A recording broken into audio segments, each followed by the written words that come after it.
Hi guys, this is your beshie Jaylu and welcome to my channel. So for today's video is going to be get ready with me inside the car. First, I'm using this skin layer primer. Yan. So, lagay lang natin siya sa ating pagmumuka. Okay, blend and blend. Kasi ang daming nagtatanong kung gaano daw kaaga ako gumigising para mag-makeup. Usually, traffic lang. And then, besh, ginamit ko tong Kiehl's na BB cream or CC cream rather. So, everything will be listed down into the description box mga besh. And at the same time, ipa-flash ko rin siya sa screen. Okay, and then blend pa more mga beshi. Yan. Blend lang ng blend hanggang sa mabura ang iyong pagmumuka. Okay, and then let's use this Makeup Forever HD na deluxe size or sample size using my microfiber sponge na binili ko kay Eileen Camino. If you have watched the BoxyCharm before, then you would know kung kanino ko siya binili. But just the same, I'll be listing all the products and where I got them from the into the description box below rather. Yan. So, microfiber sponge para hindi siya mag-absorb ng madaming product because itong Makeup Forever HD is sort of like lightweight and medyo runny yung kanyang consistency. Kaya ito yung naisip ko ng microfiber sponge na gamitin. And then, of course, our holy grail na Maybelline Concealer. Ang shade na ginamit ko dito ay Sable if I'm not mistaken. So yan, takpan natin yung ating mga kailangan i-conceal like eye bags, mga blemishes and all that jazz. Of course, blend pa more. Yan yung magandang exercise mga beshi habang nasa loob ka ng sakyan. Blend lang ng blend yan. Bagong workout routine ko yan eh. Yan. Sige. Sige, besh. Push mo yan. Blend pa. Yan. So, hanggang sa magpantay na siya. As you can see, mukha na siyang skin. Then, okay, then gagamitin ko tong La Doctress Cloud Blush Tube na nabili ko kay Korean Chic and Fab Shop. Ililist ko or ililink ko down into the description box. Ang shade nito ay Fusion Coral. Yan. So, i-blend lang natin siya. A little goes a long way mga beshi. So, wag natin abusuhin itong blush cream na ito. Konti lang, sapat na. And then, i-blend natin ng maigay. Kasi kapag hindi siya masyadong na-blend, nagiging patchy siya. Tapos, nagbubuo-buo. Kaya, mas maganda na talagang i-blend mo ng maayos itong cream blush na ito. And then next, of course, yung ating favorite na contour stick ng Careline. Yan, medyo magdo-drawing tayo sa ating face para magkaroon ng dimension. Of course, sa baba, sa cheek, para kunyari meron tayong panga at sa ilong. Para naman kunyari meron tayong matangos na ilong, oh, 'di ba? Syempre dun sa ating 5 head, wag nating kalimutan. So after that, i-blend lang natin siya ng bonggang-bongga para walang masyadong harsh line. Yan. Blend lang ng blend, yan. Para naman mukhang natural ko, no? At mag-create siya ng shadow sa ating face. Yan. Of course, sa ilong, wag nating kalimutan. Importante yan. Contour is life. Yan. Blend lang ng blend, mga besh. Pati sa noo, kasi nakita nyo naman, pwede na siyang landingan ng eroplano sa lapad. Yan. And then, gagamitin natin tong Cathy doll to set our face. Yan. Nabili ko to sa Thailand, sa Even Boy. But I think, if I'm not mistaken, meron din naman dito sa Pinas. So, yon. Try ko na lang kung makita ko siya. Link ko siya down into the description box. Pagpasensya nyo na mga best kung medyo maingay ang ating background.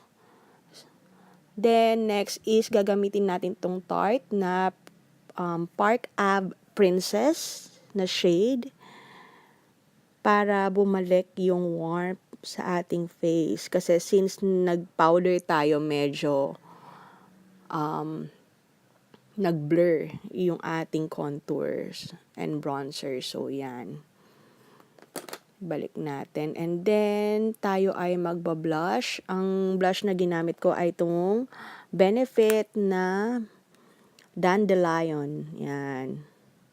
Medyo, ano kasi siya luminous. Kaya, ito yung pinangpatong ko dun sa blush. And then, of course, ang ating favorite na highlighter, itong Essence Pure Nude Highlighter, which is in the shade Be My Highlight. Yan. Patungan natin. Highlight pa more mga beshi para kunyari glowy ang ating skin. Yan. Sa high point of our cheekbone. Yan.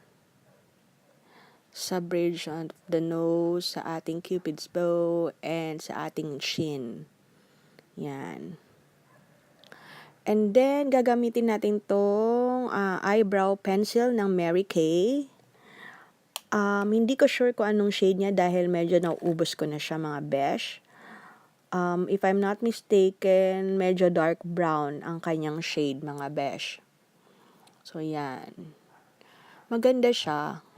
Ito lang yung ginagamit ko most of the time. Hindi ako gumagamit ng mga brow mascara or anything. So, pinipiliin ko lang yung mga sparse area ng aking brow using this pencil. Yan.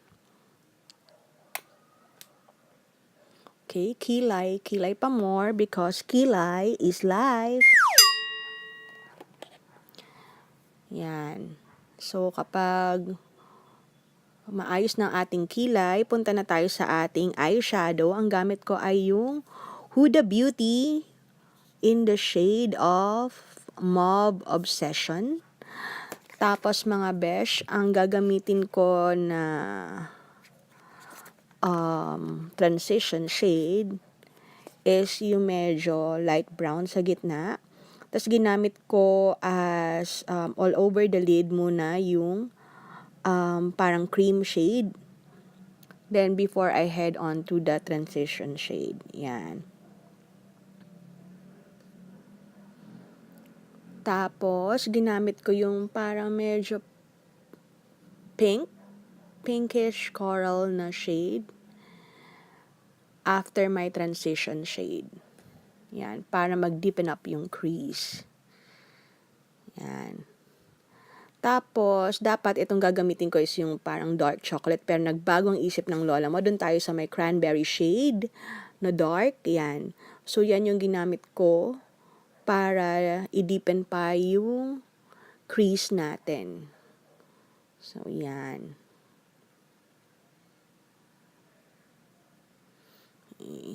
So, blending is the key para medyo seamless ang ating eyeshadow. And then, ginamit kong shimmer is yung medyo pinkish coral din on the top row. So, yun ang ginamit ko all over the lid. Yan. Pagpasensya nyo na kung medyo may mga tumatahol na aso. Ayan. So, all over the lid yan, mga besh. Yan. As you can see, medyo shining, shimmer, splendid na ang ating lid. At medyo nakukulangan ako sa kanyang shimmer, kaya nag-add pa ako nung medyo may gold na undertone na shimmer din. That can be found on the top row as well. So, nilagay ko siya dun sa gitna. Yan, para medyo may added sa ating shadow. Yan. Kasi medyo nakulangan ang lola mo. At the same shade, ginamit ko siya sa ating inner corner. Yan, mga besh. And then, dun sa lower lash line natin, naggamit tayo ng kung ano yung ginamit natin doon sa upper eyelids or eyes natin, yun din yung gagamitin ko sa ibaba. So, nag-start ako dun sa brown, matte brown shade. And then, susundan ko din siya nung parang medyo pink na corally shade. Yan. So, which is also a matte. So, yun ang nilagay ko dun sa lower lash line natin. Yan.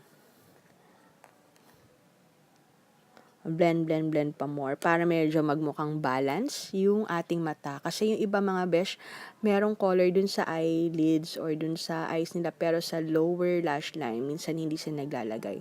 So, medyo para maging buo yung look natin. And then, I'm using the NYX Jumbo Eye Pencil, yung crayon.